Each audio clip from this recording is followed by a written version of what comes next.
بسم اللہ الرحمن الرحیم.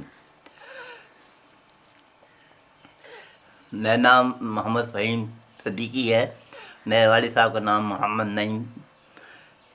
ہم امرتسر کے رہنے والے ہیں، جہاں پہ ہمارے ساتھ ہمارے چچا اور ہمارے دیگر خاندان کے آدمی رہتے تھے. میری پیدائش بھی جو ہے امرتسر میں مشیر ہسپتال میں ہوئی تھی. والد صاحب ہمارے نہر میں ملازم تھے.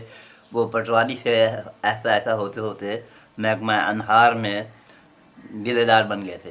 جب میں تقریباً 5-6 سال کا تھا تو میں نے ان کی تقرری پہلے میلسی میں تھی. وہاں پر ہمارا کافی بڑا گھر تھا اور کافی بڑا دفتر تھا. دفتر کے اندر جو ہے ہمارے ان کے 6-7 پٹواری ہوتے تھے. پٹواری کے ساتھ میں ایک منشی ہوتا تھا، اور وہ سارے جو ہے وہاں پہ مختلف اپنے جو وہاں کی کاشت ہوتی تھی ان زمینوں پر، ان کا وہ ریکارڈ رکھتے تھے. ہمارے والد صاحب کا بہت دبدبہ تھا، اور ہمارے یہاں کافی بھینسیں، گھوڑے، اونٹ وغیرہ موجود تھے. وہ آپ لیٹ کے بول رہے ہیں آرام سے؟ نہیں کوئی بات نہیں. اچھا. اس کے بعد ان کا ٹرانسفر جو ہے وہ کروڑ پکا ہو گیا. کروڑ پکے میں بھی اسی طرح سے اس کا ہمیں بہت بڑا مکان تھا، جس میں ان کی جو ہے وہ بیٹھک تھی. بیٹھک کے اندر باقاعدہ جو پٹواری اور ان کا منشی اور اپنے ریکارڈ کے ساتھ میں وہ کام کرتے رہتے تھے.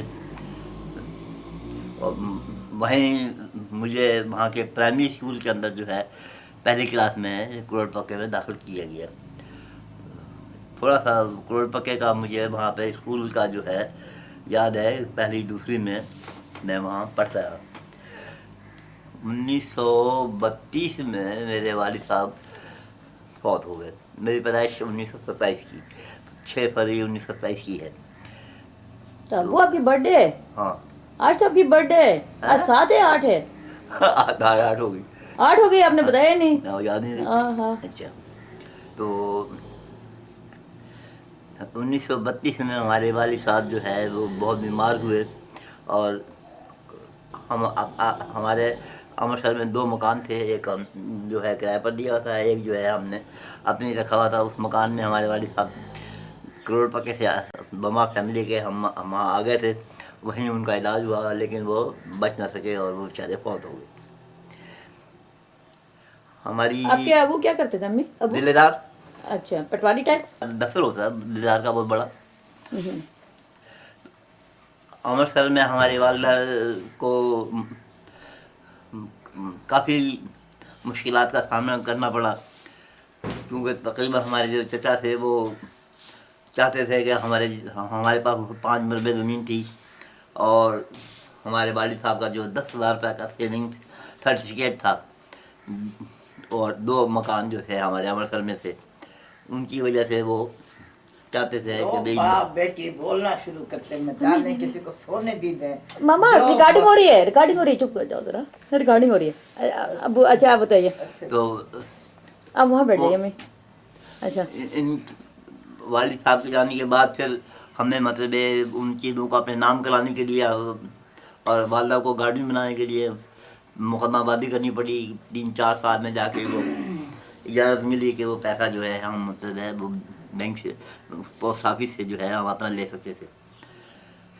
میری بڑی بہن کی شادی جو ہے 1926 میں میرے بہن رضوان صاحب سے ہو گئی تھی، اور وہ ریل میں. ان کا کیا نام تھا ہماری پھوپھی کا، سب سے بڑی پھوپھی کا؟ حمیدہ بیگم. حمیدہ پھوپھی. حمیدہ میری سب سے بڑی بہن حمیدہ بیگم کا جو ان کی شادی ہو گئی تھی. ان کے خامن کا نام رضوان صاحب تھا، اور وہ دہلی میں ریلوے ڈپارٹمنٹ میں کلرک تھے. ماشاء اللہ بہت جولی آدمی تھے ویسے، وہ شخصیت تھے ان کی. صلاح مشورے کے بعد وہ جو ہمیں رقم مل گئی تو ہمارے بہنوں نے بھی اور ہماری والدہ کے صلاح کے ساتھ میں ہم امرتسر سے جو ہے ہم دہلی جو ہے شفٹ ہو گئے. دہلی میں جا کر ہم نے، ہماری والدہ نے اس 10,000 سے 10 کوارٹر خرید لیے، جس میں ہماری اپنی رہائش بھی تھی، اور اس میں ہمیں 40-50 روپے کرایہ مہینے کا کرایہ دیا جاتا تھا. اس زمانے میں مربوں سے بہت کم آمدنی تھی، کیونکہ فصلیں جو تھیں بہت سستی تھیں، اور ان کا دیانہ اور مالکانہ دینے کے بعد جو ہے بہت تھوڑی سی رقم بچتی تھی. بہرحال یہ ہے کہ ہر سال ہم جو ہے مطلب وہاں والدہ جو ہے ہمارے مربوط بچہ کا لگاتی تھیں، اور عام طور سے میں ان کے ساتھ جایا کرتا تھا۔ یہ جو ہمارے مربے تھے وہ بیکانیر میں کرن پور کرن پور ہاں کرن پور میں واقع تھے۔ 5 ہمارے مربے تھے، تو وہاں پہ جا کے ہماری والدہ جا کے ٹھہرتی تھیں، اور وہاں پہ جو ہے ہمارے جو ٹھیکے لینے والے تھے یا ہمارے جو شیریں تھے ان سے جو ہے باقاعدہ اپنا حصہ وصول کرتی تھیں، اور وہ ہم حصہ وصول کر کے شروع میں ہم امرتسر آتے رہے، بعد میں جو ہے پھر ہم دہلی جاتے رہے۔ تو وہاں پر مربوں سے آتے وقت جو ہے وہاں کے لوگ ادرائے ہمدردی، گڑ، گیہوں، گڑ کے اندر بھنے ہوئے چنے اور اس طرح کی مطلب چیزیں، وہ گھی دے دیا کرتے تھے، تاکہ یہ ہے کہ بھی ہماری والدہ جو ہے خوش رہیں، اور وہ سب چیز اچھا خاصا بنڈل بن جایا کرتا تھا، اور اس بنڈل کو اٹھانے کی ذمہ داری تقریباً میری ہوتی تھی، کیونکہ زمانے میں وہاں پہ کرنپور میں تو کوئی کولی نہیں ہوتا تھا جو کہ گاڑی کے اندر جو ہے سامان کو پہنچا دے، اور اسی طرح سے امرتسر میں جہاں ہم اترتے تھے یا دہلی میں اترتے تو وہاں پر اس کو ٹھیک کرنا تکے کو جی عام طور سے میری والدہ کی کلیوں سے بحث ہو جاتی تھی کہ صاحب ہم اتنا کرایہ نہیں دیں گے، اتنا دیں گے، اور سامان تقریباً مجھے یا میری والدہ کو اٹھانا پڑتا۔ خیر وہ یہ بات خام خواہ درمیان میں آ گئی ہے۔ دہلی میں مجھے یاد ہے کہ میں جا کے 3ری کلاس میں یا 4تھی کلاس میں وہاں داخل ہوا۔ وہاں پر گورنمنٹ بورڈ ڈسٹرکٹ بورڈ کا وہ اسکول تھا جو 8ویں کلاس تک تھا، اور وہاں پر جو ہے میں نے 3ری کلاس سے لے کر 8ویں کلاس تک وہ وہاں پر تعلیم حاصل کی۔ یہ اسکول ہمارے گھر سے نزدیک ہی تھا، اس بات سے زیادہ تکلیف نہیں ہوئی، لیکن 9ویں 10ویں میں جو ہے ہمارا اسکول جو ہے وہ ہمیں ایک رشتہ دار کی وجہ سے ایک رشتہ دار ہمارے وہاں پر ماسٹر سے اس وجہ میں فتح پوری دہلی میں وہاں کے مدرسے میں داخل کر دیا ہے، جو ہمارے گھر سے تقریباً 2.5-3 میل دور تھا، اور ہم صبح شام وہاں سے پیدل جاتے تھے، اور وہاں سے ہم پیدل واپس آتے تھے روزانہ۔ روزانہ۔ واہ، ابو تھکتے نہیں تھے آپ؟ ہیں تھکتے نہیں تھے؟ تھکے تو کیا کریں پھر، چوائس نہیں تھی، کوئی چوائس نہیں تھی؟ وہاں پہ پڑھائی اس زمانے میں ہماری تقریباً درمیانی رہی، ہم مطلب بہت قابل بچوں میں بھی نہیں تھے اور بہت نالائق بچوں میں بھی نہیں تھے۔ اسکول میں تقریباً 4-5واں میرا نمبر وہاں پر کلاس میں تھا۔ اسی دوران میں ہمارے بڑے بھائی امین صاحب ہمارے مربوں پر اپنی تعلیم مکمل کرنے کے بعد چلے گئے، اور جا کے وہاں پہ انہوں نے ذمہ دارا شروع کر دیا۔ میں بھی گرمی کی چھٹیوں میں 9ویں کلاس میں جب تھا ان کے پاس گیا، اور جا کے وہاں پہ دیکھا کہ وہ بڑی جفا کشی سے اچھی زندگی گزار رہے ہیں، بہت سارے ان کے نیچے نوکر ہیں، اور اپنا وہ بڑا ٹھیک ٹھاک جو ہے انہوں نے جو ہے اپنا کام پھیلایا ہوا ہے۔ تو میں نے بھی پڑھائی کا ارادہ چھوڑ دیا، اور میرا یہی خیال تھا کہ میں بھی یہاں پر ذمہ دارا کروں گا۔ لیکن ایک دن جب میں صبح اٹھا تو ہمارے بڑے بھائی صاحب محمد کلیم مرحوم وہ آ گئے، اور ان سے پوچھا کہ بھائی گرمیوں کی چھٹیاں ختم ہو گئی، تم ماں باپ واپس دہلی کیوں نہیں آئے؟ میں نے کہا میرا یہ اب خیال ہے کہ بھائی میں یہاں ذمہ دارا کروں گا۔ انہوں نے مجھے بہت ڈانٹا اور کہا فوراً بستر باندھو اور میرے ساتھ تم جو ہے دہلی چلو۔ وہ مجھے دہلی لے آئے، اور میں آ کے باقاعدہ پھر جو ہے میں نے وہاں سے اپنا جو ہے امتحان جو ہے میٹرک کا وہاں پاس کیا۔ دہلی میں بورڈ میں میری 3ری-4تھی پوزیشن تھی، اور کافی میں اچھے لڑکوں میں شمار ہوتا تھا۔ اس کے علاوہ میں وہاں پہ اپنے اسکول میں گیمز بھی انچارج تھا، فٹ بال، بیڈمنٹن، والی بال، یہ رسہ کشی، ہیمبر تھرو، ہرڈل، ان سب میں تقریباً حصہ لیتا تھا. اس وجہ سے مجھے وہاں گیم انچارج بنا دیا گیا تھا. اور شام کو ہمیں روزانہ وہاں پر آدھا کلو جلیبی اور آدھا کلو دودھ جو ہے وہ ہمیں. کیا کھیل کی طرف سے ملتا تھا یا گھر میں ملتا تھا؟ نہیں اسکول ہم گھر میں کہاں کھاتے تھے اچھا اچھا وہاں پہ ہمیں. اچھا، میں نے کہا کہ شاید آپ اتنا کھیل کے آتے تھے گھر میں مار پڑنے کی بجائے آپ کو جلیبی اور دودھ اور ملائیاں ملتی تھیں. نہیں وہاں اسکول کی طرف سے وہ اچھا اچھا ہمیں دیا جاتا. میٹرک کرنے کے بعد پھر میں نے وہاں پہ اینگلو عربی کالج میں داخلہ لے لیا. وہاں سے ٹیشو منگوانا ابو کے لیے وہاں سے بچوں کے یہ اب اس میں الماری میں رکھا ہوا ہے ٹیشو باکس. جی وہ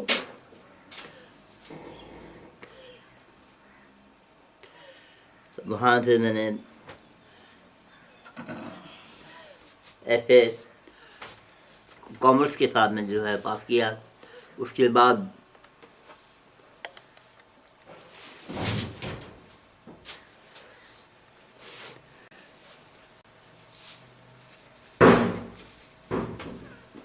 لے آئے کیا؟ گرمیوں کی چھٹیوں میں بی اے داخلے لینے کی بجائے میں نے وہاں پر چارٹرڈ انسٹیٹیوٹ کا چارٹرڈ اکاؤنٹنٹ کا امتحان جو ہے جو پارٹ فرسٹ تھا وہ میں نے مطلب اس کی تیاری شروع کر دی. اور ساتھ ہی جو ہے بی اے میں بھی داخلہ لے لیا. تقریباً 8-9 ماہ کے بعد جب چارٹرڈ کا امتحان کا رزلٹ آیا تو میں دہلی میں ان چند لڑکوں میں ساتھ تھا جنہوں نے یہ امتحان پاس کیا تھا. اور مسلمان لڑکوں میں واحد میں تھا جس نے یہ امتحان پاس کیا تھا. اور اس کے بعد کالج میں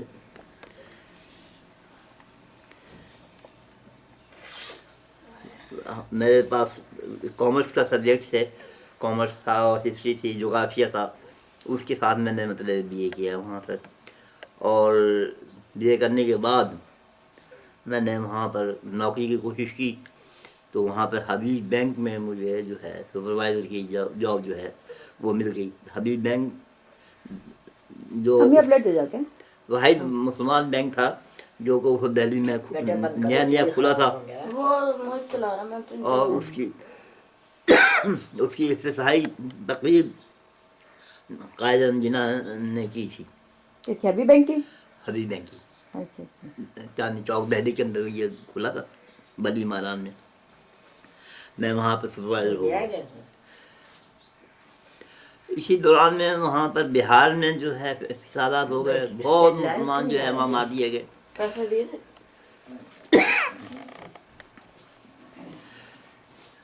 اور بہت سارے آدمی بیچارے بے گھر ہو کر بنگال دہلی وغیرہ کی طرف بہار سے آئے جس کے لیے قائد اعظم نے وہاں پہ بہار یہ ریلیف صحیح فنڈ کر دو جو ہے کور صحیح کر دو الٹا تکیے کو الٹا کر دو. یہ چلو ٹھیک ہے. بہار ریلیف فنڈ کا اعلان کر دیا. جی. اور تمام انڈیا کے مسلمان سے اپیل کی کہ وہ یہ پیسہ حبیب بینک دہلی کو بھیجیں. اچھا اچھا اس کا نتیجہ یہ ہوا کہ ہمارے جو کیشیئر تھے ان کے سامنے ایک فلانگ دو فلانگ لمبی لائنیں لوگوں کی جمع کرانے کی بن گئی. اور اتنے زیادہ ڈرافٹ اور پے آرڈرز آئے کہ وہ پورے دن میں مطلب ہمیں کھولنے مشکل ہو گئے. تار نہیں ہلا دینا تم. جی رات کے 2 بجے تک ہم وہاں پر کام کرتے تھے جب بھی وہ کام پورا نہیں ہوتا تھا. تو آپ کی ایز اے کون سی ڈیزنیشن تھی اس بینک میں؟ آپ بینک میں جو جاب ملی تھی آپ کو وہ آپ کس. اچھا ہاں چارٹرڈ کے اکاؤنٹ کے پاس ہونے کی وجہ سے اور بی کام ہونے کی وجہ سے مجھے یہ جگہ ملی مجھے. تو بہت زیادہ کام نہ کرنے کی بہت زیادہ کام ہونے کی وجہ سے وہ تقریباً میں نے 10 یا 12 دن کے بعد میں نے وہاں پہ استعفیٰ دے دیا. اس کے بعد دہلی سیکنڈری بورڈ میں نے وہاں پہ درخواست دی. وہ زمانہ ہمارے مسلم لیگ اور